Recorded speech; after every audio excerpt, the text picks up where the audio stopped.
কলকাতার একটা সরকারি হাসপাতালের মর্গের সামনে দাঁড়িয়ে একটা মা চিৎকার করে কাঁদছে।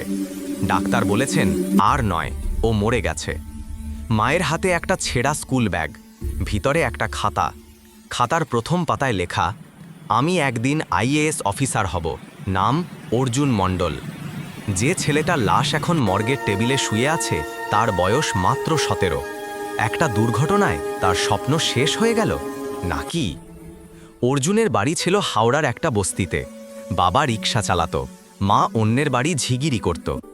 10 বছর বয়স থেকে অর্জুন সকালে কাগজ বিলি করত, বিকেলে টিউশন পড়াতো, রাতে পড়ত।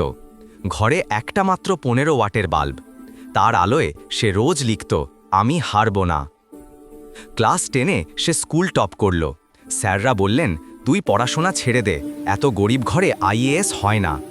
অর্জুন হেসে বলল, স্যার, আইএএস না হলে আমি মরে যাব। স্যার হেসে উড়িয়ে দিয়েছিলেন। মাদ্রাসা পরীক্ষার পর সে কোচিংয়ে নাম লেখালো। পয়সা ছিল না। কোচিং স্যার বললেন প্রতি মাসে 8,000 টাকা। অর্জুন বলল, স্যার, আমি রোজ আপনার বাড়ি ঝাড় দেব, বাসন মাজব, বিনিময়ে পড়াবেন। স্যার রাজি হলেন। 2 বছর ধরে অর্জুন সকাল 5টা থেকে রাত 12টা পড়া, কাজ, পড়া। তারপর সেই দিনটা এলো 2023-এর জুন মাস, প্রিমেন্সের ঠিক 15 দিন আগে। অর্জুন বাসে করে কোচিং যাচ্ছিল। বাসটা দুর্ঘটনায় পড়ল। হাসপাতালে নিয়ে গেলে ডাক্তার বললেন মাথায় গুরুতর চোট, ব্রেন ডেড। মা কাঁদতে কাঁদতে তার ব্যাগটা জড়িয়ে ধরে রইল। কিন্তু যা ঘটল তারপর ডাক্তাররাও বিশ্বাস করতে পারেননি। রাত 3:15-এ হঠাৎ মনিটরে হার্টবিট ফিরে এলো। অর্জুনের আঙুল নড়ল। ডাক্তার ছুটে এলেন।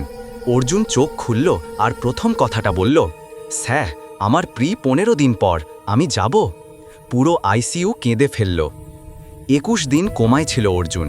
ডাক্তার বলেছিলেন যদি বাঁচেও সারা জীবন শয্যাশায়ী থাকবে। কিন্তু অর্জুন যে প্রতিজ্ঞা করেছিল, আমি হারব না। 45 দিন পর সে হুইল চেয়ারে করে বাড়ি ফিরল। হাঁটতে পারত না, কথা ঠিক বলতে পারত না, কিন্তু তার হাতে সেই পুরনো বই। সে আবার পড়তে শুরু করল, প্রতিদিন 12 ঘন্টা হুইল চেয়ারে বসে।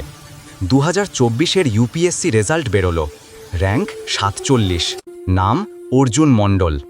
যে ছেলেটাকে একবার মৃত ঘোষণা করা হয়েছিল সেই ছেলে আজ ভারতের প্রশাসনিক সার্ভিসে। আজ সে লালবাতি গাড়িতে চড়ে সেই বস্তিতে যায়, মায়ের হাতে নতুন বাড়ির চাবি দেয়, আর সেই কোচিং স্যারের পায়ে হাত দিয়ে বলে, স্যার, আপনি বলেছিলেন আইএএস হওয়ার জন্য পয়সা লাগে, আমি প্রমাণ করলাম শুধু জেদ লাগে। তোমার জীবনেও এমন একটা দিন এসেছে যেদিন সবাই বলেছে হয়ে গেছে, আর নয়। তোমার স্বপ্নকে মৃত ঘোষণা করা হয়েছে। কিন্তু মনে রেখো, যতক্ষণ তুমি নিজে হার মানছ না ততক্ষণ গল্প শেষ হয়নি। অর্জুন মরেও ফিরে এসেছিল, তুমি তো এখনও বেঁচে আছো। তোমার জেদই তোমার অক্সিজেন। উঠে পড়ো, আবার শুরু করো, কারণ তোমার গল্পটা এখনও শেষ হয়নি।